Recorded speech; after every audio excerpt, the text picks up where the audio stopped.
Hello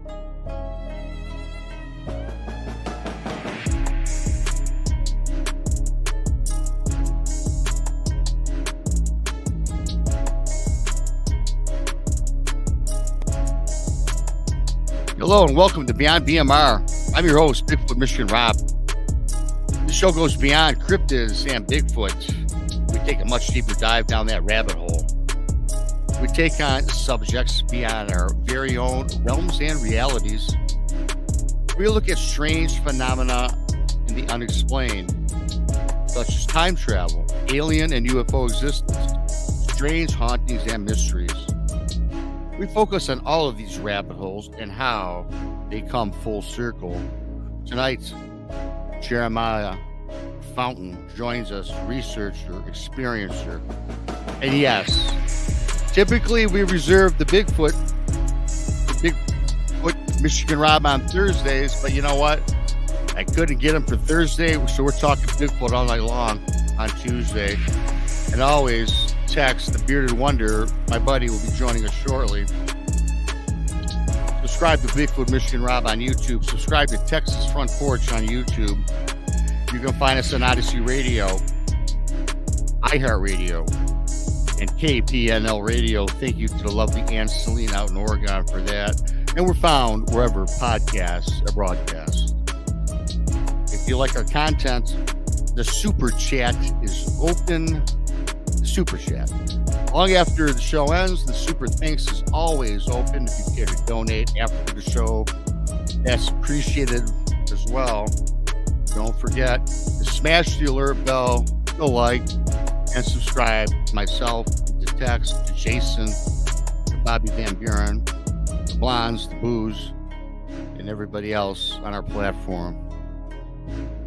With that being said, I'm going to bring up TEX. So I fade down the music just a little bit. Hello, TEX. Howdy, partner. How you doing? Hey, man, busy week. Yes, sir. Yes, sir.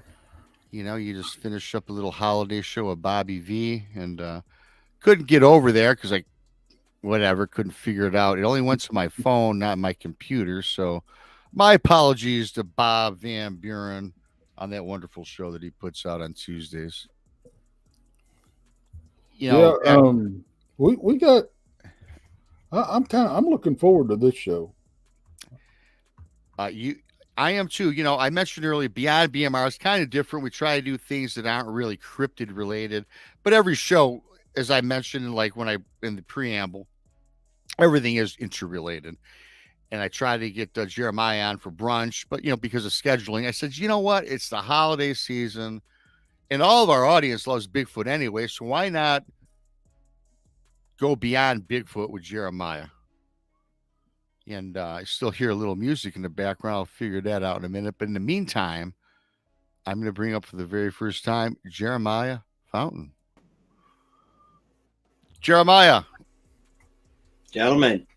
How are you today? How's it going, man?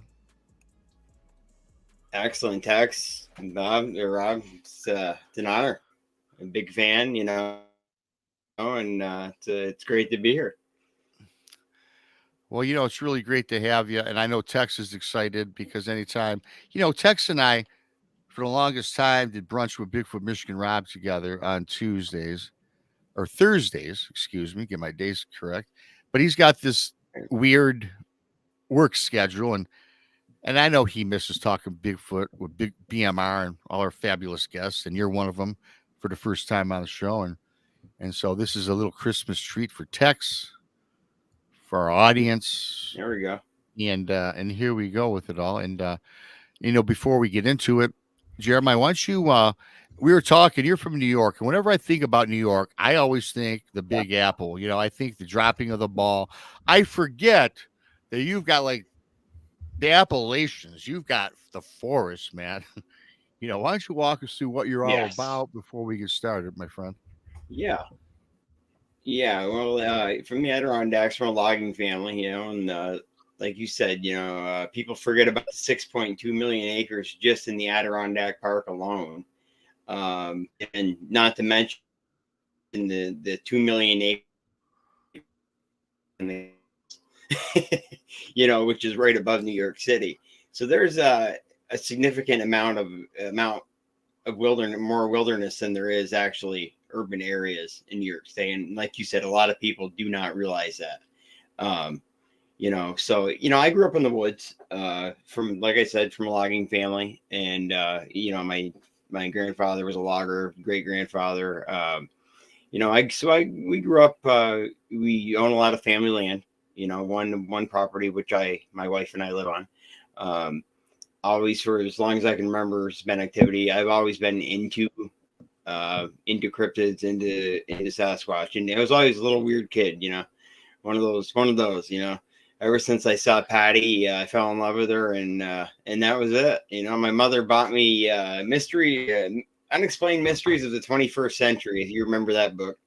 And Yep. I was flipping through the pages and came across Patty and fell in love, so to speak. And that was that. You know, and I was into it. You know, and as long as I can remember, you know, going down, before we moved down to this piece of property, you know, we'd go down there and hunt. Dad would take me hunting and you know, fishing and whatnot. I can always remember a weirdness in the air, and you know, we grew up talking about it and whatnot, but I never had any experiences until I got out there, you know, jumping around on my own. And this is before, you know, my first experience came before I was a researcher.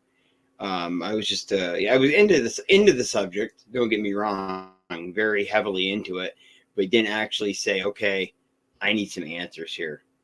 And if that, you know, that encounter happened in 2000, if you want to hear about it, want me to start off and you want to hear about that? You know what? Oh, definitely. Yeah, jump right into it. Jeremiah. Thank you. Yeah, not a problem. Yeah, it was muzzleloader season, and it was getting dark. Dusk was coming, and you know, in New York, you got to be there. Really strict. DC is real strict with the hunting laws up here. It's insane. Got to be out of the woods before you're supposed to be out before, as dusk hits. You know, before dusk even hits. So I was making my way out of the woods, and you know, like I said, I've been a woodsman all my life, and you know, I can seen everything the woods has to offer. You know, we've got it all up here. You know, just like you guys, bear. You know, we have a lot of people don't think we have big cats up here. I got news for them. We do. In the Adirondacks, we've got the wolves back, coyotes. You know, whatever.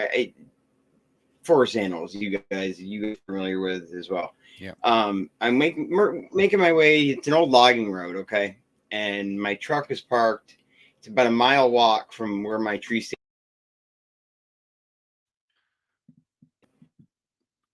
And I started making my way down the logging road to my truck.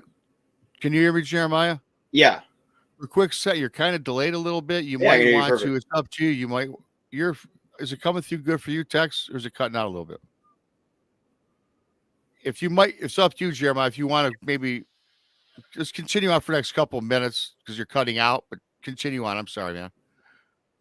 Okay, no, it's okay. It's no problem. As I'm making my way down the trail, you know, my father had this old skidder about, you know, a few hundred meters from where my truck was. And I'm talking an old one. Well, as I'm walking towards it, I've got my muzzleloader on my shoulder. I had a headlamp on. By this time, I had it fully illuminated. And I look at the skidder. Something told me to look at the skidder, and I see this set of big amber eyes, round amber eyes, something I had never, ever seen before. And I'm kind of thinking to myself, it's kind of bizarre. You know, what am I looking at? And I didn't get an uneasy feeling about it or anything. You know, but I was curious, you know, what is this? What am I looking at? As I get closer, it went back behind the skidder, and I stop again. Well, what does this thing do? Pops its head out and wraps its arm around the front end of the skidder, which would have been its left arm. And at this point, I'm looking at a hand and an arm and a head And at that point, I immediately knew what I was looking at, because I had grown up hearing stories. We have a lot of Native American blood in us, and I grew grown up hearing stories. And I knew what I was looking at, but at the same time, I was like, am I really seeing this, or am I starting to lose my gourd a little bit? That first encounter, you're always double questioning yourself. So it goes back, pulls itself back behind the skidder. And now, so I start walking forward a little bit, and I'm kind of starting to yank my muzzleloader off my shoulder, because I didn't know what this thing was going to do, so I get to the skidder, and it does one more of those things where it pops out, looks at me, and it's got its arm wrapped around one more time, disappears behind the skidder again. Now, there's 2 logs, okay, running horizontal to me like this. One about 15 feet away from the front end of the skidder, another one about 15 feet away from that one. All of a sudden, from behind the skidder, okay, this thing takes a leap. And when it hits that log, I'm telling you what, guys, it did, there was no crouching, it did not crouch whatsoever. Give us the arms. It propelled itself off the front end of its feet. Okay. Propelled itself off the front end of its feet, off this log. The next one. Same thing off the second log, propelling itself off the front end of its toes, almost the front half of its foot. Okay. And as soon as it did that, it hit this tree, and it went behind the tree. Now, let me stop for a second here. The athleticism this thing possessed was just incredible. Just absolutely incredible. I mean, to launch yourself, imagine a human being trying to do that, launching yourself that far, and then propelling yourself up the front end of your feet onto another log, then doing it again. So this thing, in all reality, that was, 3 leaps, 315-foot leaps, just with ease, launching itself off the front end of its feet. Okay, so it comes from out from behind the tree, and it stands there, and it's staring at me, and it's doing the classic back and forth, just looking at me, and I'm thinking to myself, my God, is this really happening? So I wanted to get a better look, but at the same time, I didn't want to yank that muzzleloader off my shoulder too quick. I didn't know too much about these things at the time. So I did, pulled the muzzleloader off my shoulder, brought it up to take a better look. And as soon as I did that, it went like this and hopped back behind the tree. Wow. And then it was gone. And it was weird the way I didn't see it. I didn't see it. It disappeared into nowhere, or it's an angle with that tree that was in front of me. So I couldn't see it. Which today, I still think about that today. How the heck did it get away from me without me seeing it run off into the distance? Description of this thing, it was a small one, about 4.5, 5 feet. And if people, the thing is, people have asked me over the years, what did this thing weigh? And if I had to give you a guess, I'd say anywhere between 185, 200 pounds. And if people don't think that's big, they got another thing coming. At that height, put together with muscle, that's right. Big. That's put together. That's big. That's extremely big. And that was my first experience, face-to-face experience. I had found tracks over the years, heard weird noises, weird calls, trees falling over in the woods, but never had I seen one before. And immediately I walked to my truck and I got out of there, because at that point, after it took off, I started to get a very uneasy feeling. Now that I think about it, Mama might have been close, and that might have been what was giving me that weird, feeling, Yeah. So that was my first experience. And that's really that's quick. on the Really quickly, Jay. Just really quickly, I probably missed it. I know it was 185, 200 pounds. How tall did you say this was? Yep. 4 to 5 foot or 6 foot? About 4.5, 5 feet. Yeah, 4.5, 5 feet. Okay, yep, definitely big. Yeah. Put together, I mean, a lot more muscle mass than me at 6 feet. I'll tell you that much. Even at that size, it could have taken me and threw me 50 feet. You know what I mean? It showed no aggression at all. It was more curious. You can tell when I yanked that muzzleloader off the shoulder to put it in my face to take a peek. And I had no intention, guys. I'm no kill. I had no intention of shooting this thing. Sure. I did a better peek at it, but you could tell it knew, hey, he just pulled that stick off his shoulder, and that stick does a certain thing, makes a certain noise, and I don't want to be here when it does. So after that, he was gone. He, she, whatever. So when you said you don't know how it disappeared, correct. Because you didn't see it run off. It probably just went down, went down on its belly.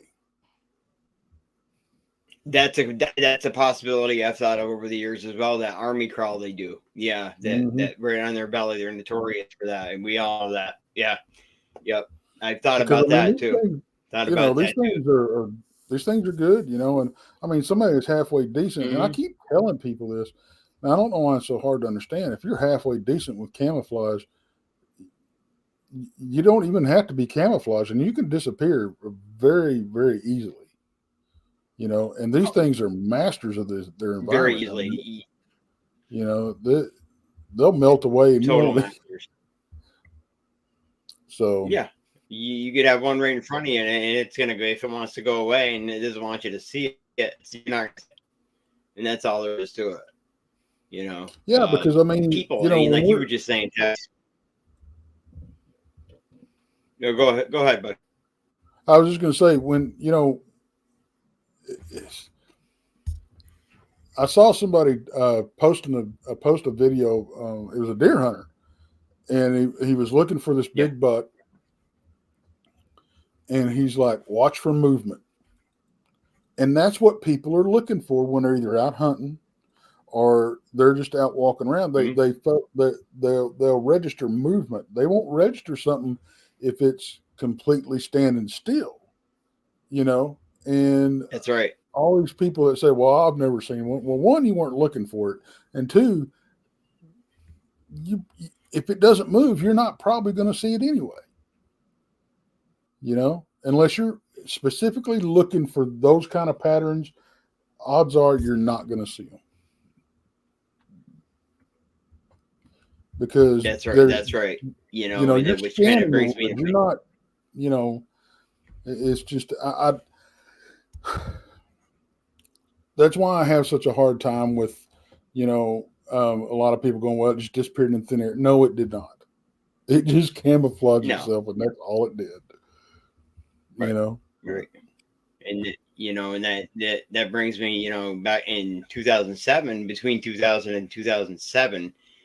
This was in late October, early November, because it was rifle season at the time. Rifle season 2007. I didn't plan on doing any hunting. I had to do some work on my tree stand. But I always, I carried my rifle. I said, if I get done fixing it up, maybe I'll sit for a little bit. I had my 300 mag on me. So I did some work on the stand. Said, all right, I'm going to sit for a little bit, see if I can tag that big buck.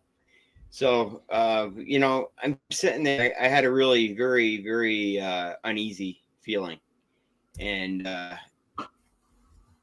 I heard a god awful vocalization, somewhere between a yell and a roar. You guys probably know exactly what I'm talking about. Yes, I said, do. okay, yeah, but it's time to maybe exit the area.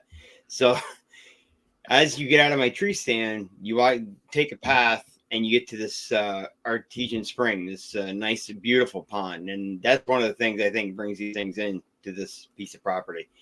But anyway, I noticed a tree about, a few feet off the bank standing there and just there in the water. And I kind of takes me back and I'm like, well, tree, there's no tree there before. What's going on here, and it looked like a tree until she turned her hips and she looked at me. And granted, but at this point I was about 30-40 feet away, and she was standing in the water. The water came up probably a few inches under her knees, and the water was probably a foot deep. And from what I saw from that point up was about maybe 7 feet. So she was a big girl, and she had the breasts, but they weren't patty type breasts. They didn't sag as low. But she had a wicked massive hip area. I mean, it was just unbelievable. That was the most impressive thing about her, was the hips, the hip area. Now, the thing with her, that scared the ever-loving God right out of me, this experience. As we're looking at each other, I'm watching her eyes, and her eyes flicker over to she's muzzle brake on my shoulder, that 300 mag, and her eyes turn right immediately back towards my eyes. I looked direct in my eyes, and I said, oh my God. I really thought, after she saw that rifle, that I was in some serious, serious trouble. And she gave me a look, and I'm not saying she spoke to me through my mind or anything, because that's not what happened. I could just basically read what she was trying to say to me. And, like the movie Tombstone, you going to skin that smoke wagon or stand there? And that's basically what she was saying to me. Skin it. Go ahead, skin it and see what happens. And, guys, her being so close, even if I wanted to rip that rifle off my shoulder and take a crack at her, I wouldn't have had time. She'd have been to me within seconds. So I just stood there, and, she realized I wasn't going to give her any problems. And she took one leap out of that water, and she took 3 hop. This time I did see her. I did see it take off, and went 63 feet in 3 leaps. And I know this because I went back the next day with 4 buddies, and we saw the scuff marks where she had hopped out of the water, and they were at about 20 to 21 feet between each leap. She was a real nice auburn color. And a lot of people, and I don't know if it's a regional thing or what, but people talk about matted hair. I didn't see that. It looked like she was, but winter was coming, and I don't know, I'm sure they. Yeah. Jeremiah, you're kind of trying to fade out. You might want to try maybe just putting it on just audio for the time being, because on my end you're fading out or freezing up. Okay. You're handsome guy. I like women, but you're handsome. Not a problem. Let's see how that I appreciate that. Yeah, no there problem. We go. Man. Yeah, we'll see how that goes. Anyway, they probably, let's face the fact. But she was really very, very clean looking. And, I talked about this on a show the other night, and I witnessed something that I've only heard of one other guy witnessing in my life. There was an eye flicker. Okay. And let me explain this to you.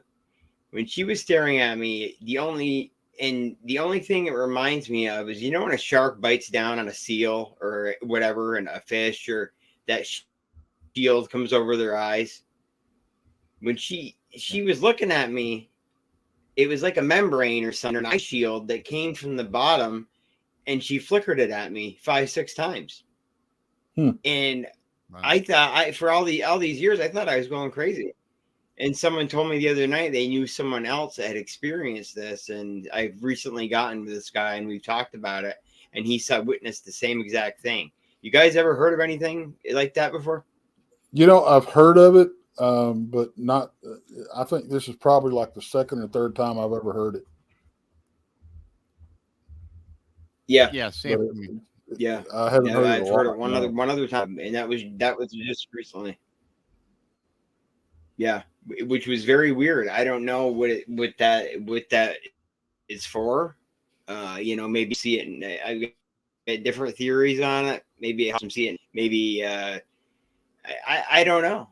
Who knows? Who knows? But it was the weirdest thing. The weirdest thing. So, were you going to say something, Rob? Yeah, I was going to ask you. So, with your experiences, and we'll get into a few more of them. Yeah. I mean, I think you're in the camp primarily of the flesh and blood camp. And when it comes like what you just described and such, do you think that these are just, flesh and blood beings? Are you like more in the ape camp, or do you think that, hey, you know what, they're flesh and blood and they've got ultra sensitive skills, or they're like I don't want to say a superhero, right? But just they're way more advanced with their smarts or their ability. Like it was very interesting how you said in 3 15-foot jumps, right, from the top of its toes. I mean, that is something else. Yes. So anyway, it's unbelievable. Yeah. And if you would have asked me that question, Rob, 10, 15 years ago, I would have told you that I thought there were nothing more than a North American undiscovered type of primate, but don't get me wrong. I'm not someone that's gonna, I just don't know, because since that time period, I've experienced so much weirdness having to do with these things during sightings, during encounters, during action. It makes me think that maybe there's a little more, and I guess I don't know if that answers your question. Well, actually, I do believe they are blood. I do. Well, no, what I was going to say, I'm sorry to cut you off. Just answer that quick. There is no right or wrong answer to anything that we ask. It's just like, hey, we all just don't really know, right? I mean, I remember, hell, I'm not going to speak for TEX. TEX has been researching for 8, 10, 12 years, thinking he's going after a flesh and blood creature when he still believes in that. But there's other things in the woods we just can't put a finger on, though. Just because something's 10 foot tall, right, with glowing red eyes back at you at nighttime doesn't mean it's Bigfoot either. It could be who the hell knows what it is. Exactly. And I've talked about that in several different shows with people and on my own. What if we're dealing with an entity like similar to a traditional Sasquatch? But yeah, I do think they're a flesh and blood creature. But I think there's more to it. I do. I really do. And that's just from experience and everything in my power 10 years ago to deny that. But I just can't anymore.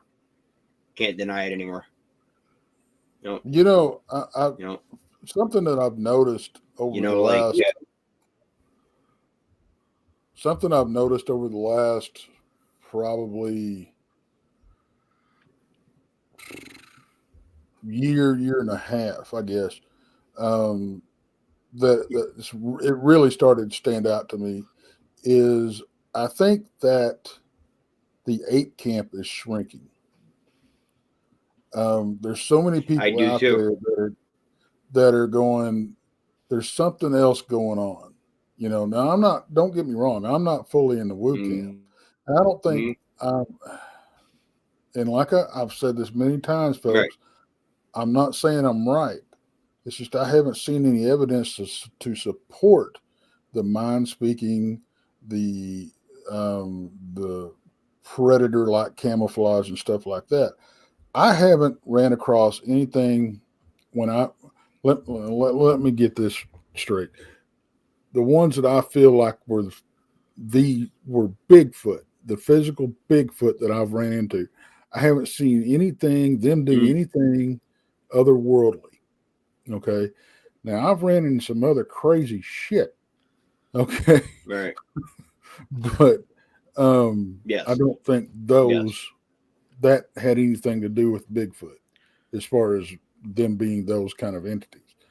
Okay. But I do think I don't know if I'd like to think we had something to do with it, or we're having something to do with it. But people are getting they're either experiencing this stuff and they're changing their own minds, or we're making a dent in this argument that we're trying to have in opening people's minds up to the possibilities of something else going on. Is right. I think these critters have extraordinary abilities that we're not used to seeing, because right. But I'm not sure about the supernatural abilities. Does that make any sense? Yeah, absolutely. Because I haven't, experienced the, I know a lot of people that say they've experienced mind speak, but the closest I've come is, reading her eyeballs when she looked at me, you know what I mean? And that by no means was mind speak. That was just giving me a look, telling me if I pulled that rifle off my shoulder, we were going to have problems.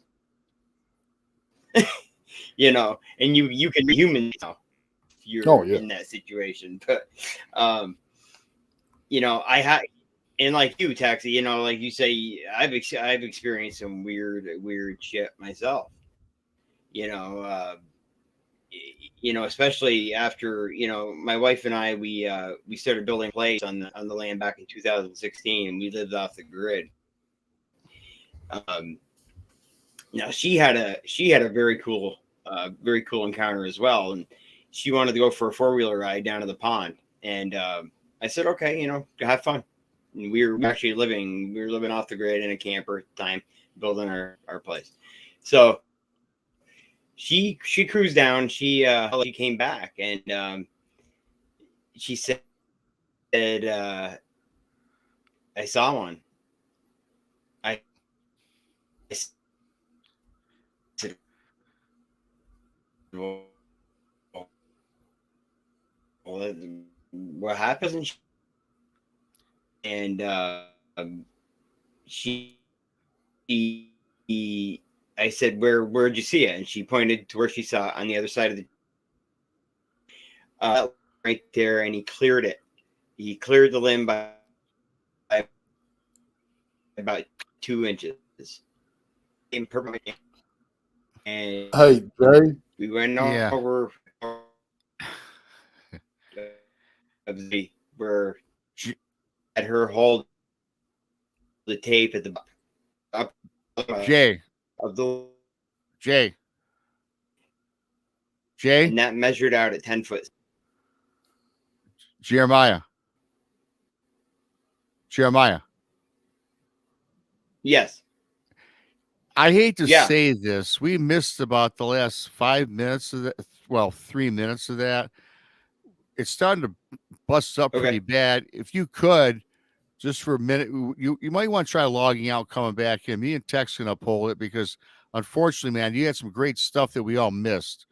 If you'd like to try logging back in, because I want to hear this, and so does our audience. And sure, it's just breaking up. So just leave studio, then come back. Yeah, just start all over. Yes, I appreciate it. Okay. Okay, I'll do it right now. Thanks. No problem. Okay. Yes, he's way behind. Mine. Yeah, we're definitely, the gremlins are with us tonight. There's no Yeah, doubt about that. yeah. Everybody listening, yeah, we have to have him relog in because we just missed like a couple Yeah, minutes of some great stuff he had, and I like, and you can tell that he's delayed because when you asked him, you were trying to get his attention. I was, and it was like 10 seconds later, he heard us. So everybody out there in chat, we hope that you're enjoying today's show. Hopefully, we'll get a better log on with Jeremiah and so on and so forth. Thanks for spending your time with us this evening.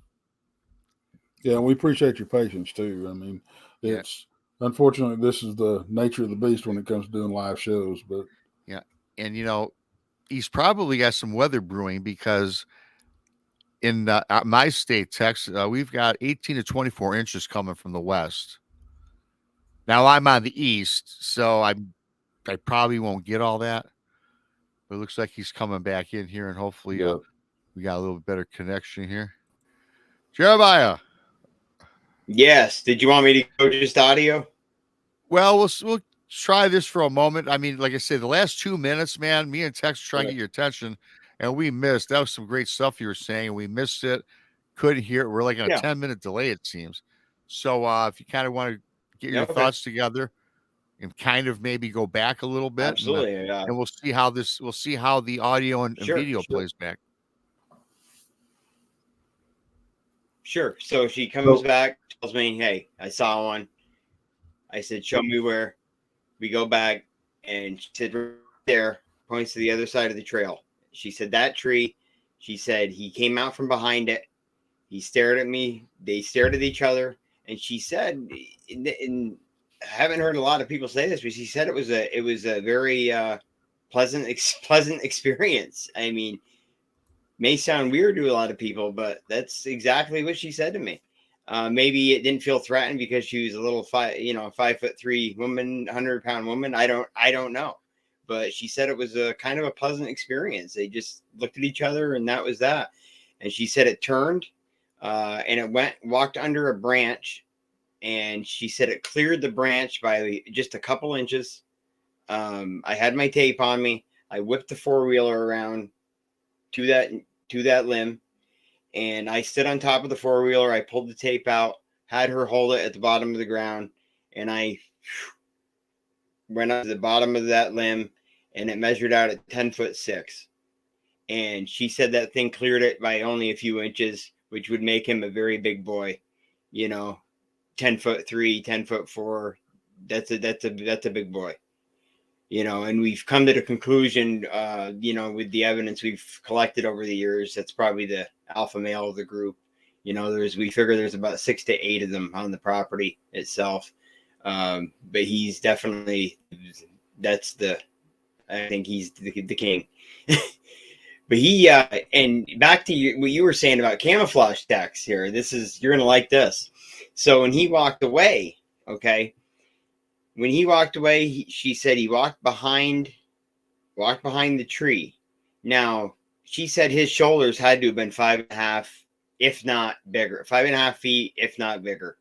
3 feet front to back. Just a beast.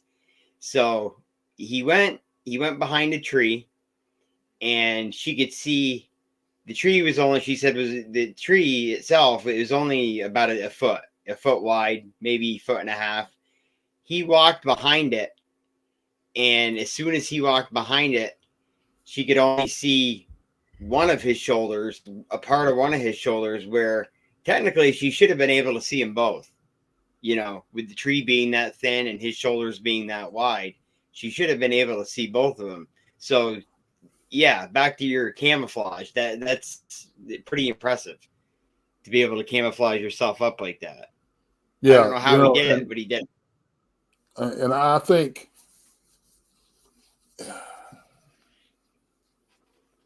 I don't know, man. I think they go. I think they understand how to use standing at different angles behind stuff or something. It's just I don't. I don't know. I mean, Yeah. they're so good at what they do. And I agree with you too, Tex and Jeremiah. Jay, maybe what's your thoughts too? Because I know Tex, you've heard of this. What about their hair being translucent? I've heard stories that their hair it's really not like a hair, a string. It's obviously you have to go through a microscope for our hair to look through it. Sasquatch's hair apparently is a little bit thicker, more dense. But do you think that their hair is hollow? Do you think it is translucent? And a lot of times, to Tex's point, when the light is shining, it can just give that shimmering look, and like it's almost invisible. I heard a great story from a gentleman a gentleman I respect very much from the Arkansas area, who deals with a lot of these things on a piece of land, and he had an experience one night where he was walking through his area, and he sent something to his right, and he shined his light, and he's sitting down on the ground, about 4 feet above the ground. There was a set of fluorescent blue eyes, big, massive eyes, and as started to rise and rise and rise and rise and rise until he was looking up at her, and it was a female. But he said the weird thing is when he put the light on it, he couldn't see a hair color or anything like that. The light was shining through it. The light was shining through the hair, like almost almost like being translucent, like a polar bear's hair, translucent. Mm-hmm. And in her left hand was a juvenile that was brown. So either the juveniles or that juvenile couldn't do it or just didn't do it, but he said, he put the light right on her, and the light went right through the hair, And I will say that much: it is hair. A lot of people refer to it as fur, but it's hair. Oh, in my opinion. Now, there's one thing I will say and be staunch on. We are open-minded, and I think fur we can kind of scratch off the list, but there's not too many other things we can't scratch off. Right. Yeah. What do you guys what's your theory? I'd like to hear your theories on the whole eye shine thing. A lot of people say you need a flashlight to get them to get eye shine back. I personally, through my experiences, have seen eye shine pop out of nowhere. I mean, I don't know about you guys, but well, I'll tell you this: a lot of people don't realize how little light it takes to produce eye shine. True. Yeah. Okay. A lot of times, and I tell people all the time, if you don't believe me, do an experiment with your dog or your cat. Right. Just look at them in the backyard or whatever, and with and without the porch light on, if you've got a good moon, you'll get eye shine. Yeah. And it's true. They said, well, I saw red eyes, I saw green eyes, I saw amber eyes. Well, that all depends on there's several factors: the type of light, the angle that they're looking at you. So they turn their heads just a little bit, and that light, that color will change. And you think it has anything to do with what they eat as well?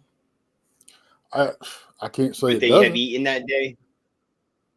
Who knows? I've heard a lot of theories on that. About, a lot of vegetation will get one color. A lot of just theory.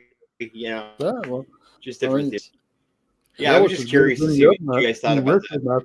Yeah, I agree with Tex about a lot of that too. I could just speak from people I've spoken with, whether they've been on our show. I mean, I talked to lots of people. Tex does. My personal encounters during the day, I did not see eye shine, but I saw black eyes. But the Sasquatch I saw, black eyes, or whatever you want to call it, to this day, I don't know what to call it, to be honest. Black. It was black. And then I've talked to people, and I say, hey, how come when I have encountered stories, or if we're talking to somebody such as yourself, and say, hey, how can a a being give off like a red eye shine or a green or a yellow during the day, because a lot of people think if you're not familiar with the woods or go out in the woods, to see eye shine during the day, first of all, you won't even know what you're seeing, right? To the novice, right? But my thing that That's throws correct. my mind is seeing this stuff during the daytime, like a lot of people report, and at nighttime, sure, like Right. Tex says, any open light, and not to mention, I'm guessing with Bigfoot or any of these cryptids, their eyes are 3 times the size of ours, so they have it. So it takes a little Yes. amount of the light to be emanated into them to give off a Sure. glow. And again, it's just like you take a picture remember in the old days with those old cameras, you take a picture of anybody, it could be sunny outside or in the house, and everybody's got their red eyes or the white eyes, right? Red eyes. And Yeah. and that's all that, it's all that immediate flash, and your pupil opens up and dilates. And their corneas have got to be like the size of eggs, right? Yeah. Oh, absolutely. Absolutely. But yeah, there's so many Tex. so many variables out there, and the problem is we don't have one to study in a controlled environment. So, it's all Right. it's like you were saying earlier, Jay. It's all conjecture, It is. Yeah. But I don't. Our buddy Jason has got one of his favorite things that I love. One of his things that I love is you take somebody that's out in the woods and they tell you, I saw an 8-foot, tall figure with glowing red eyes, and everybody says, oh, you saw a Bigfoot. But you take that same story, you put it in somebody's bedroom, oh, you saw a demon. So, right. Right. So it's I have to go back to, I don't think everything we see out there is Bigfoot. I think we're dealing with something else. Right. But what it is, I don't know. But it's getting back to the eye shine, and something Rob mentioned, people talk about, well, it was daylight, so it could have been eye shine. No, that's not true. If you're in the woods and it's dark, and that's another thing, you don't take a whole lot of ambient light, but it don't take a whole lot of dark to get eye shine either. True. Especially if the size of eyes that these things have, And then you get into the argument of, well, primates don't have eye shine. Well, okay, they're not. We obviously have not discovered everything out there. Well, then you get into the whole, well, they can see infrared. Oh, that's something, totally different from anything else. No, it's not. Lemurs can see infrared, so yes. And arguably they're, normal animals see infrared too, why do the deers react and all this kind of stuff, Big cats. So, I mean, I try to find a natural explanation for something, and then when I run out of that, that's when I'll jump to, okay, well, it may have been something, otherworldly or supernatural, but I've been hard pressed. Same here. I'm not going to say I haven't, because I have. I've ran into a lot of stuff that I can't explain away naturally, and that there I'm left with. Okay, I don't think that's these creatures. I think there's something else out there. But everything that I've heard about these creatures and I think can be explained away naturally. Even with Rob's encounter, the metamorphosis he talks about. One, you have to think about the state of mind that he was in when this thing happened, and if you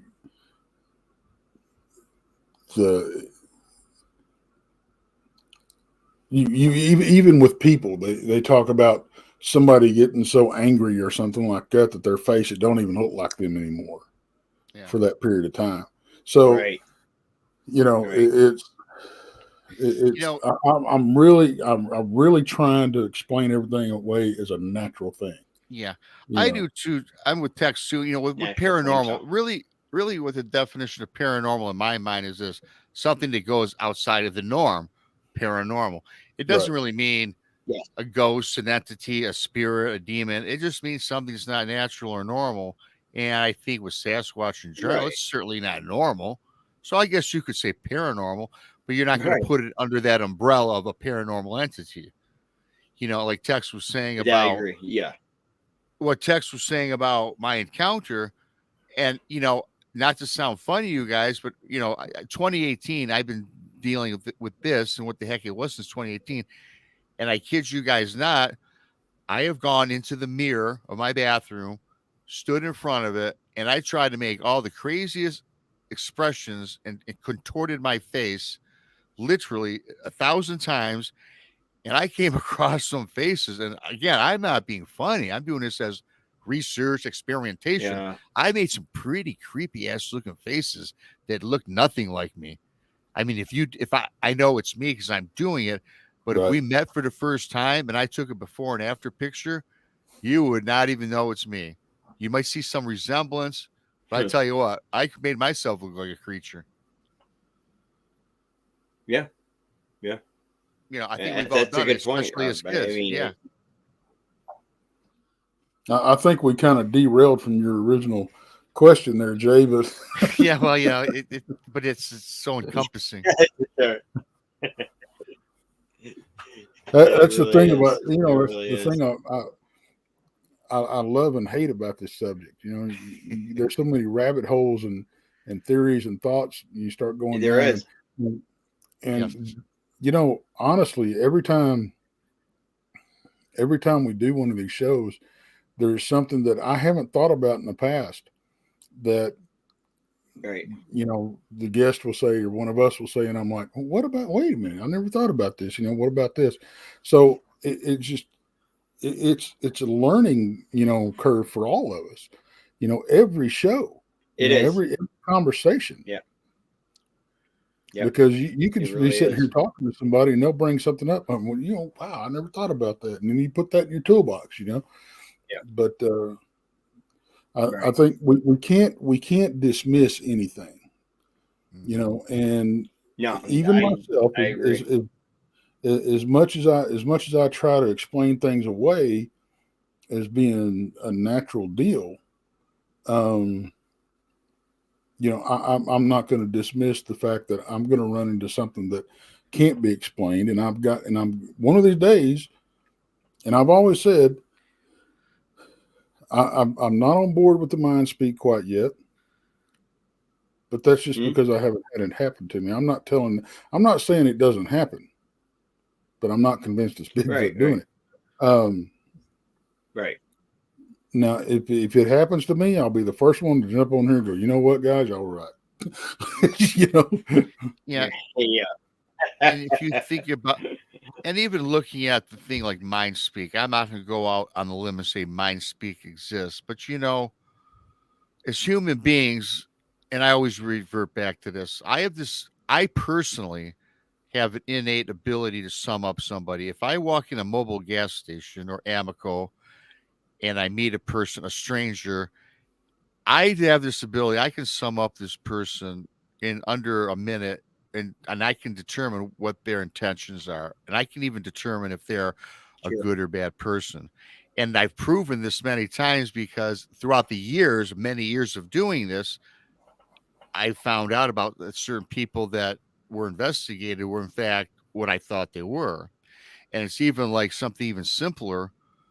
It happens all the time, and we've all done this. And I'm not saying this is mind speak, but it's intuition at a low level.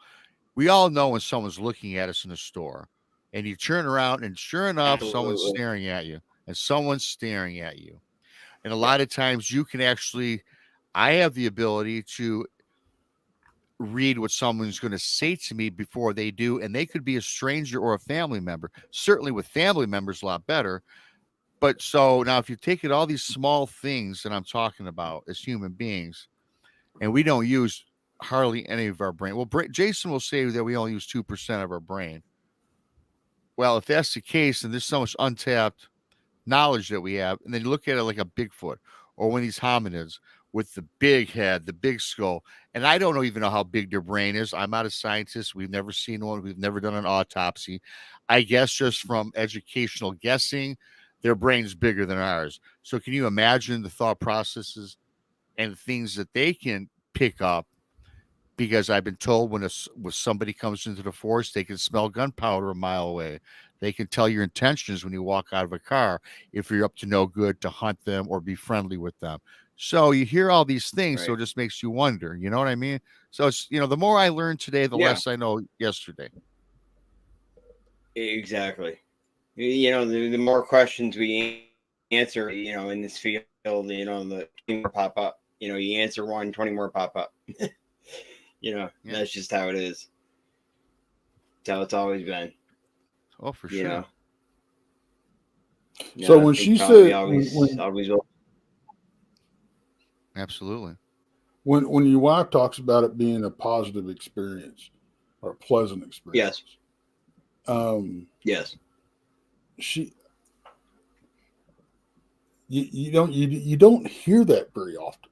Most people that run across these things, it scared me, and it's perfectly understandable.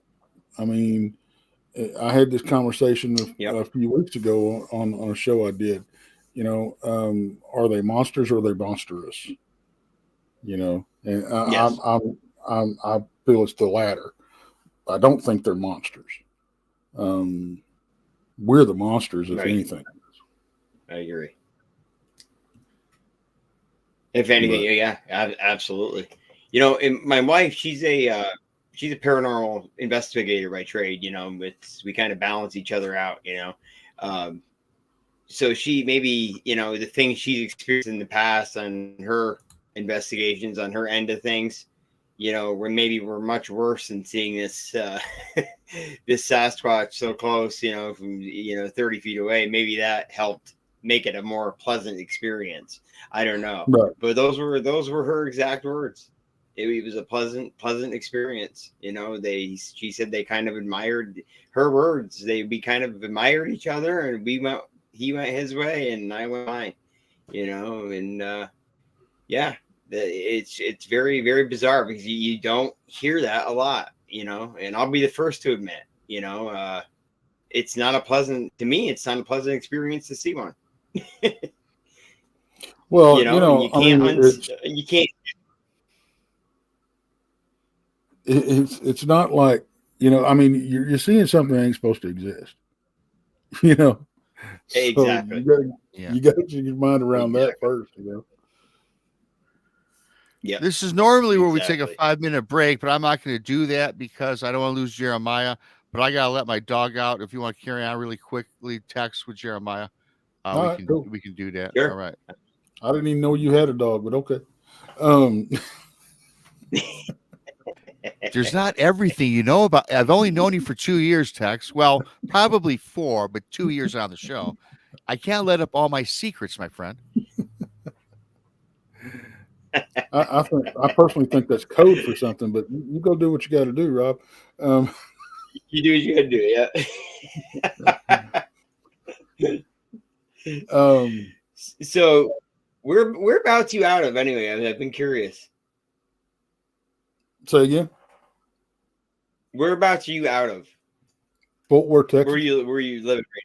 You right, but if you don't, you mind giving me what part or your general area? You don't have to give me an exact. I got a lot of relatives in Texas. Oh, Fort Worth. Okay. All right. I got an aunt in Katy, actually. Never been up towards Fort Worth, Dallas, but I heard it's nice. Yeah. Well, Fort Worth. Now, there's I can't say the same thing about Dallas. Right. There's a lot of Texas is a very active state as far as these things go. It is. I've been wanting to get down to Davy Crockett National Forest down there, because down in the Big Thicket area, they got a lot of critters down there, and they seem to be a little raspy.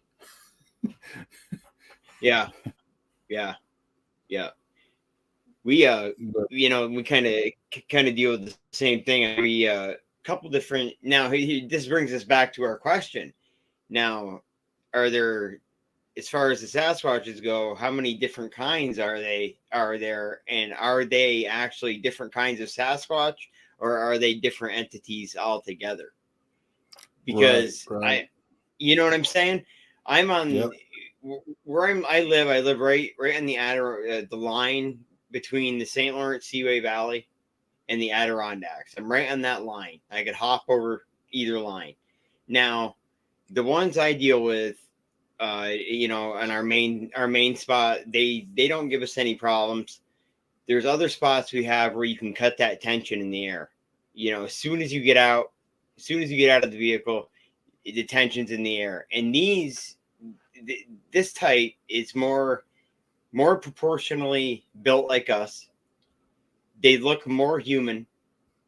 They're a little bit smaller. You don't see them get up to 10 feet. And this is through, my own personal experiences and through talking to, dozens of witnesses that have seen this particular type, whether, if it even is a Sasquatch over the years, like you take the brown bear, there's different subtypes, right? So It would make sense. It would make sense that with the Sasquatch, there is different subtypes, in different parts of North America. We know they exist all over the world. Yes, they're different, a little bit different. Each one's a little bit different, but who knows? Some of them may not even be related to one another. And that's very possible. I mean, to me,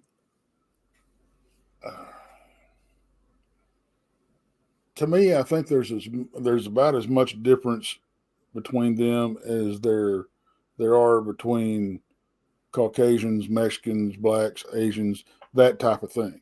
Fair enough. Yeah. And their attitudes towards humans, I think, is passed down, because I think I say this a lot. Maybe one of them down, back in the day got shot in the ass, and he didn't like that. So now they have, he passes the whole, I don't like humans onto the whole troop, and that's how, because I mean, if you look at tribes of humans throughout the years, even the Native Americans, you ran across one tribe and they were friendly. You go another 20 or 30 miles, you run across and they're not so friendly. Exactly. Down in, South America, you run across one village and you're welcomed, and the next one, you're roasted on the spit. So got poison darts in you, and you're like you said, roasted on the spit. I really think it's I don't that's the way I see it. I don't think that there's that much difference in that. Like we were saying, though, I do think there's other things out there. I don't know what to make about the Gugway. And I don't even want to start on the Dogman, but it's right. The little people. I mean, you can jump down all these rabbit holes, and that just. I mean, I often wonder that, what some people are calling the little people that are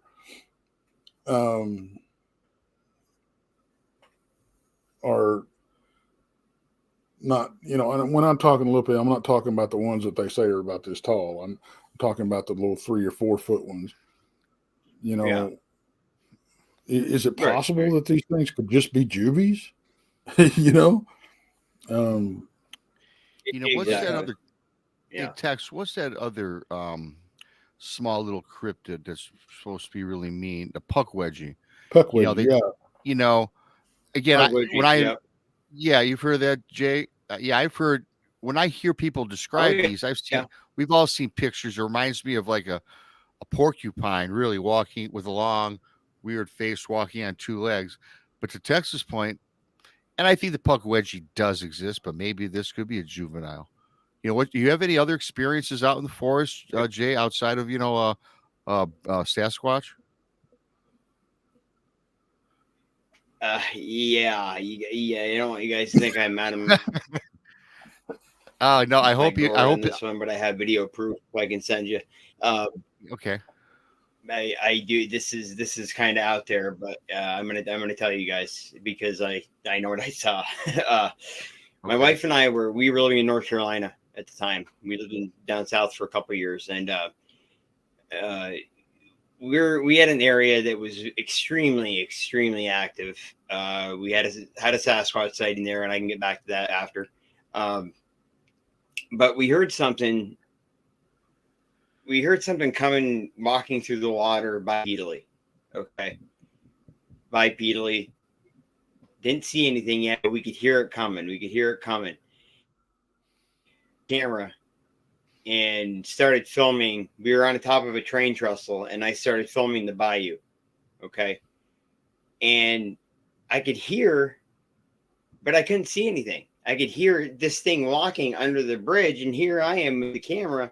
And I'm trying to catch it, whatever it is, and I didn't see it. So the next day, I'm going through the footage, and let me go back a little bit. Before this event, on the side of the creek, underneath the trestle, we were finding some very strange tracks, extremely strange, almost looked lizard-like. Okay, yes, there is alligators in North Carolina, but I've seen many alligator tracks. These were not alligator tracks at all. So anyway, I go home and I'm analyzing the video, and 14 seconds into the video, and Rob, I will send you this text. You want to? Yes. It's in the video. You see what appears to be an upright walking a gray something cross between a lizard and some type of what you would think a gray alien would look like, and it's carrying a wild hog, a dead wild boar. And I've got this on film, and I don't know what the hell it was. And I'm not afraid to admit it. And I don't know. I don't know what it was. I have no clue. Well, but I'm going to send it to you. Well, is this footage that you're trying to kind of keep under the table, or are you wanting to get it out? Yes. Okay. No, I only send it to a select group of people. Okay. But I just wanted to make sure. I want you guys to check it out. Oh yeah, for sure. Yep. About 14 seconds in, you'll see it walk out, and it moves real quick. But if you slow it down a little bit, you'll see it. It's got real long arms wrapped around this massive hog. Okay, and you guys both know hogs are no joke. Yeah. They're tougher than nails. They'll tear you apart. So for whatever this was, to tear down, take apart a hog, a big one, just crazy. And we did see something else one night. We don't know what it was. We were coming down. We went to dinner at my parents', okay, which is right down the road from the property. And we were coming down the road, and I said, "Whoa, Stacy, slow down! You're gonna hit that dude in the side of the road." But here I am thinking, what's some guy doing out in the middle of nowhere at 1 a.m, about to cross onto our land? And all of a sudden, this thing bolts across on two legs, bolts across the road onto our property. And I gotta admit, guys, it looked the head did look very canid like. And I'm not gonna sit here and say it was a dogman because I don't know what it was. It moved too fast. All I know was that it was not a coyote, it was not a bear, it was not a wolf, it wasn't a cat. It was something on two legs, flying. And that night, and when we were sleeping in the camper, something whacked the side of that camper, and it felt like the camper was just going to over. So I don't know if that's what whacked the side of the camper or not, but we saw it, where it was, looking. But here's back to when you mentioned this Gugway creature. I will say that a couple days before that, I'm cruising down the logging road, and there's a big tree knocked down in the middle of the logging road, which had not been there the day before. And I said, well, that's kind of strange, but I didn't think anything of it. I went around it. 100 meters down the road, there's another one. I said to myself, okay, something's a little off here. Yet again, I went around it. Okay. 100 meters down, there's another one. That's 3 altogether. I got off my four-wheeler, and I felt like something was watching me from the wood line. Okay. Felt like something was watching me. And so I started snapping photos. I didn't see anything, but I started snapping photos, and I can send you guys this picture too. I got back to the camper, and I started looking, and it's not very good quality because it's from a cell phone, but you can see this thing's head peeking through a pine tree, and it looked extremely, extremely baboon-like. Extremely. I don't know what it was. Beast of 7 shoots type thing. It's exactly what it looked like. Wow. Yep. I don't want to, I don't want to speculate and all that. Yeah, for sure. Yeah. See, a lot of people go back and forth on that picture. Oh, this is a dogman. Oh, this is a swamp ape. Oh, this is a. Right. I don't think it's a dog man. I mean, that's. I don't either.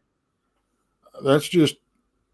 I mean, you're talking to somebody that saw a dog man 25, 30 feet away from them in daylight crossing the road. So, it didn't look like what I saw. I'll tell you that much. But Dark Woods asked Devil Monkey, and you guys subscribe to that theory? Or entity or cryptid or whatever you want to call that? I don't really, I'm not too familiar with it, to be honest with you, but I have heard of it, and I'm open-minded to it. Absolutely. Definitely open-minded. I try to keep a very open mind to things, yep. I'm sure, you guys do as well, Oh yeah. You'll find with our, I think it's our responsibility. Yeah, the cool thing about our team we got with Tex and Jason, myself, the Booze now with us, Blondes and Booze, Jason, Randy, Bob. Yep. We're all open-minded. I mean, if anyone tells me a story, I believe them, because who am I to say that what they saw they didn't see? Now, it could be something different, in my opinion. Certainly, I believe when people tell me something, because a lot of things we come across, you guys, we all know this. There's just too many commonalities in a lot of these encounter stories or whatever somebody wants to say to us. So who are we to dismiss it? And I move on and try to do some research on it or ask other people to get answers, because that's what we're about, is answers. I had a question really quickly, Jeremiah. Are you of, and if the answer is no, then I'll move on to another question. Are you of any tribal or First Nations descent? Any ancestors? Yes, sir. A Mohawk. Okay, so cool. Mohawk. Yes, sir. So now I can ask this question. A lot of of the indigenous or tribal, they believe with Sasquatch. Now we're talking about the flesh and blood aspect. And what do you say to a lot of these tribes that believe that Sasquatch is not really flesh and blood, but it's the spirit of the woods? It's more spiritual. It comes to you.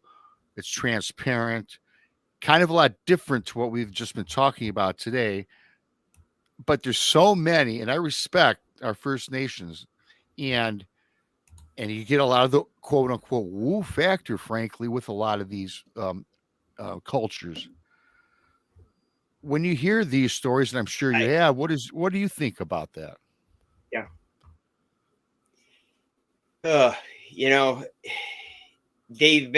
Here's the thing. They've been right on about so much of this stuff over the thousands of years, but that part of it, I don't know. I kind of blow it off, get into it with them. You know what I mean? I don't, I wouldn't come out and tell them they were wrong about it, because frankly, I don't know, but a lot of them will tell you, the Mohawks, for example, which, I descend from, they do believe they're a flesh and blood creature, but they do believe they possess these abilities as well, which we were talking about earlier, which is, you can't knock that possibility, because we all know there's people out there that have the abilities, so I mean, if that answers your question, I just say, that's a toughie. No, I mean, it's tough, but there's no right or wrong, as we discussed earlier. I just like everyone's opinion. And again, I'm with you. I'm with just about everybody, because who am I to say? We can all have our opinions. We can harbor some of these to ourselves, but for the discussion, I just like to see where other people are with these things. And I'm thinking, really, since I've been doing this, absolutely, a lot of it's 50-50 with everybody. I mean, you might have your staunch researcher of 50 years. No, they are this, that. And to me, a lot of these guys have blinders on and they're just not willing to open up, which I get it. I don't disrespect it. right. But in today's age, 20 going on 2023, I think that we have to be open to all of these different things. I've learned so much from the people I've come across, Jessica Jones. I never knew much about energy and, remote viewing and all these things that you can, right. All these different planes and realities. I mean, I didn't know this stuff 4 years ago, and I learned something every day. And I'm appreciative of all the people we have on the shows and who I've become friends with over the years, because it just enriches us and it makes us more cognizant, really, of to what is really out there. Exactly. And I know Jess too, and I don't know if you saw the show I did with her about the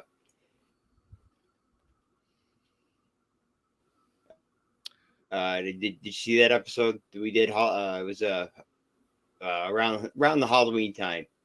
Well, the last 20 seconds you blanked out, so you're gonna have to repeat yourself. Oh, yeah, it was the Halloween special that she did. Tex, you were gone that night too, I believe. But this is pretty wild, the story, if you want to hear. This guy, I have no idea what this thing was, but she helped me. She helped me kind of figure this out. My father personally knows this guy. Now, this guy is a tough Adirondack mountain man. I'll call him Mr. Clark for the sake of radio. I don't want to throw his name out there. He used to go up into the mountains deer hunting every year, and he kept there for about a week at a time. But after the third night, he felt like he was a Vietnam vet, tough Vietnam vet, combat Marine. So he felt like he was being tracked, and a guy like that is going to know when he's being tracked. Okay. And I'm sure you guys agree with that. He's going to know when he's being tracked. And he had remember the old Remington 6400 .6s, 270s, the semi-automatics. He had one on him. It was a 270 style. And one night he's sitting by his fire and he felt something watching him, and he looks, and this thing puts its head behind a tree, and there it is. And it's looking at him. It came out and it started charging him. He stood up and started whacking at it. Emptied the magazine plus the round he had in the chamber into this thing. 6 rounds from this 270 to put this thing down. Now, 3 days later, it took them 3 days to get this thing out of the mountains. Okay. And I heard this story from a guy that was there at the time. they saw he had an old one of the old Chevy C10s. It was a 79 C10. And they look, his family, they're all outside waiting for him, and they look, and he's got this creep, and it couldn't even tail end of the truck.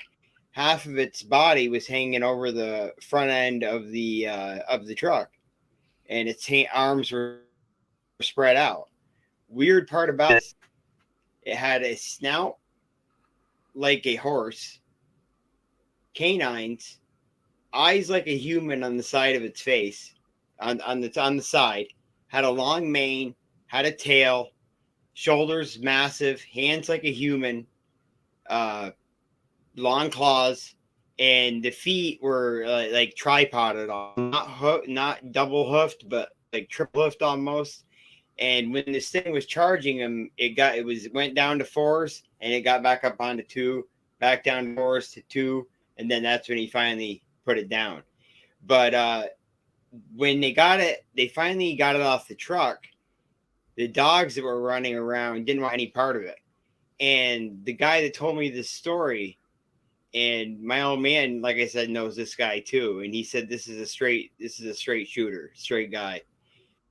They were poking it with sticks, and the thing was sick or something because the sticks were going right through the hide. And the color of this thing was like you ever seen a blue pit bull? Like a brindle blue and white pit bull. That was the color of this thing was. His wife talks him into calling DEC. And, he's like, why? Why call the DEC? And she said, well, just to cover your butt, He called the DEC. Well, didn't they show up with a flatbed truck? Okay. And they pull up, and one guy gets out, and he has a suit and tie on, almost like he was the biologist. And there was 2 uniformed DEC guys with him. And he asked the guy with the suit on, what's this thing? And he said, put it this way, something that's not supposed to be out here existing. Whatever that meant. Now, supposedly, before the DEC showed up, he cut off one of the claws, and he took a Polaroid picture of it. I've been wanting for years to go knock on this guy's door and, hey, I've heard your story. Can I take a peek at your evidence? My father's like, no, Jeremiah, just don't do it. Leave it alone. Because he remembers this guy before this event happened.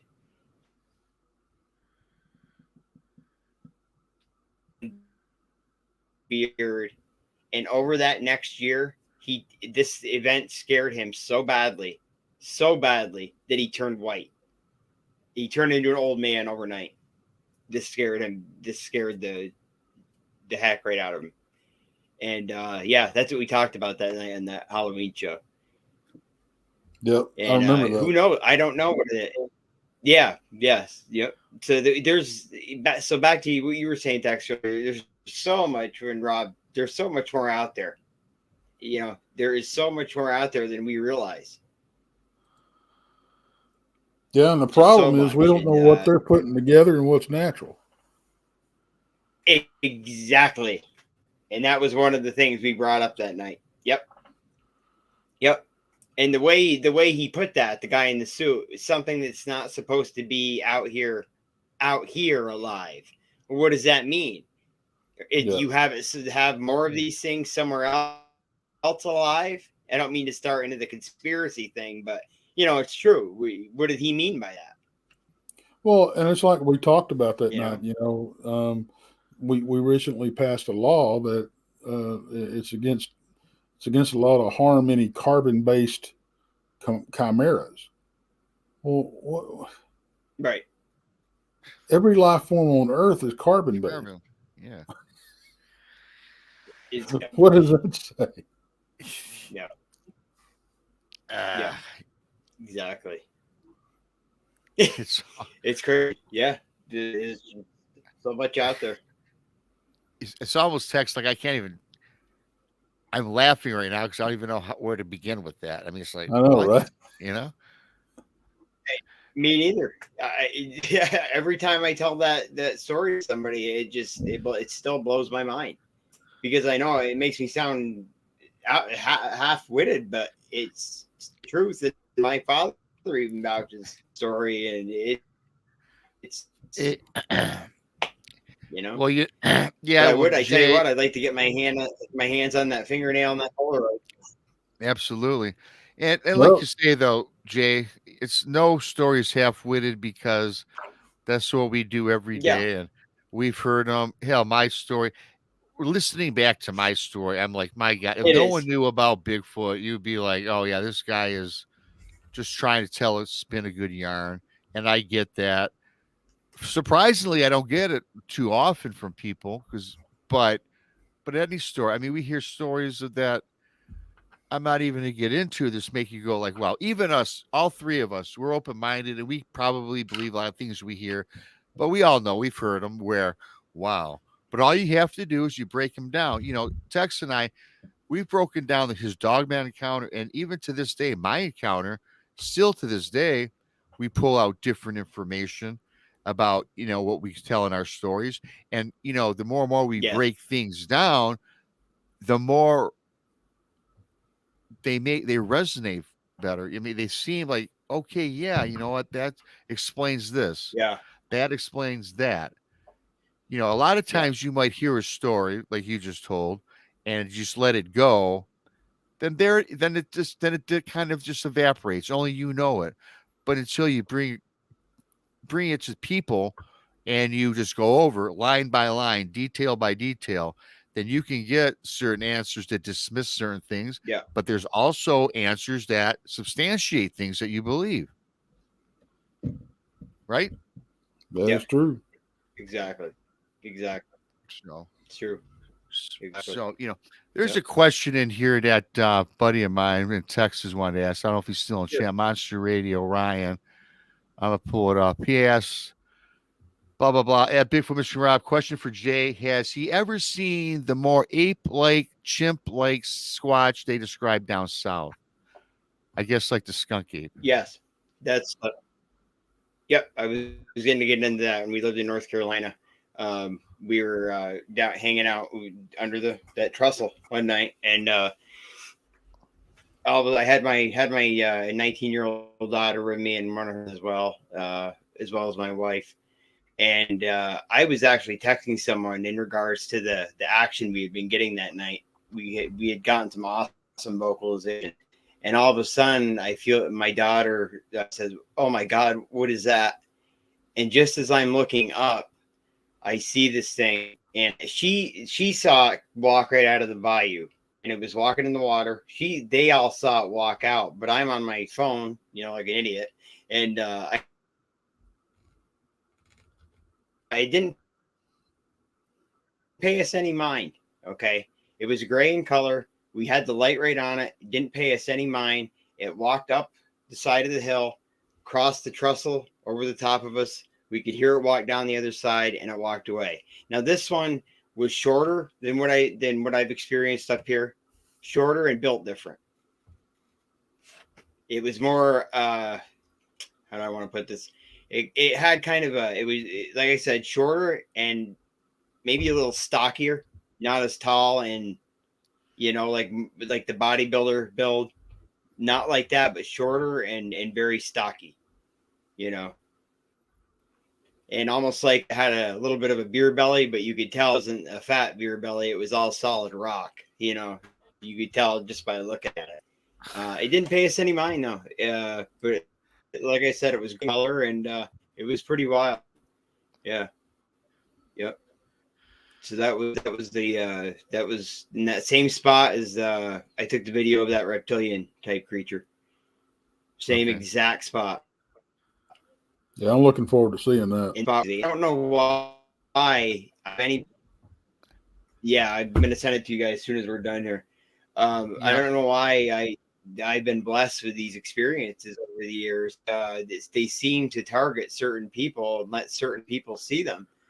I don't know if it's background. I've heard people say, "Hey, as a puppy, maybe they eat people," and I don't know. because hearing experiences in New York and then having them in North Carolina, I don't have an answer for that, and I wish I did. Well, I always ask that question. Actually, Be Kind out in chat earlier asked the question, do you think if you have an experience, much like I always ask everybody, if you see something one time, do you think you're more apt to see something again, more frequent than a person who had not? I subscribe to that theory. Somebody told me that, and I think that ever since I seen something, I'm more open to these things. In fact, I've seen things well before my encounter. I just was closed-minded to them. Yeah. But people say you could be Yes. marked, this and that. I mean, am I going to go out and say marked, like put that definition on it? No, but I will say that yes, we are able to have more experiences because now, as Jessica says, you open up that third eye. Exactly. My wife, she says the same thing. Yep. It's true. Yep. Once it's open, it can't be shut. Yep. Well, you know what? We've come across an hour and a half, Jeremiah. I know you got things to do. TEX, love you. And I'd like to thank Pat Murphy and Susie B for their awesome super chats. Appreciate it. Jeremiah, where can we find you, man? You got any social media and so we can look you up? Yeah. Sure. You got my group page on the trail, Cryptid Paranormal Research Group. That's the Facebook page. I believe you guys are in it. Yep. And then we got my YouTube channel, which is Paranormal and Cryptid and Paranormal Crossroads Research. Well, you know what? I did not know that. You can find me on Messenger. Okay. Yes. I did not know you had a YouTube channel. It's got all our shows on it. Okay. Hey, send me your YouTube I'll send channel. It to you right now. I will put it in the link for this show so everybody go subscribe to Jeremiah. Jeremiah's got some great stuff. I follow him on his Facebook page, and we're friends. And he's full of knowledge. He's got a lot of great things on his Facebook. And don't forget to subscribe to Texas Front Porch, Bigfoot Mission Rob, the Cereal Papers, Van Buren Variety, the Blondes and Booze podcast, and of course the Cryptid Huntress. Wednesday, tomorrow, Cereal Papers with Jason McLean at 9. Jason McLean questions everything at 10. I won't be there because I'm having a family party. However, I might get behind the mic with about 5 crazy people, maybe 10 at once, and surprise Jason. He doesn't know that, so I might just pop in. And then Thursdays, Brunch with Bigfoot Rob, I've got Dave Scott on, along with Jessica, to wrap up Brunch with Bigfoot for December. And Fridays, the Blondes and Booze. You can find TEX Monday through Friday on Texas Front Porch. Tuesdays, Van Buren Variety at Beyond BMR. Jason McLean does this thing called Untold Radio AM, Mysterious Libraries at 10. And yeah, just go to our About pages, go to our description pages. I want to thank everybody in chat. Everybody's going to listen later, listening today. TEX, any final words before we bid Jeremiah adieu? Well, Jeremiah, I appreciate you coming on, man. It's been great talking to you. I'm looking forward to. I'm going to have you on the porch one of these days, and we'll maybe we'll drill down into some dog. That'd be great. I'd love to have you guys on our program too. Oh yeah, for sure. We'll stay in touch. Yeah, we're down for that, of course. And again, great show, Jeremiah. I appreciate you coming on, spending your hour and a half, hour 40 minutes with us, and everybody watching and listening to chat. We appreciate you guys. Thanks again to Pat and Susie B for that earlier today. Love you. Until next time, I'm going to go real slow so I can find the exit music. Have a good night, guys. There we go. Scrolling down. All right, Jeremiah. Thanks, everybody. BMR, TEX, Jeremiah, we're out.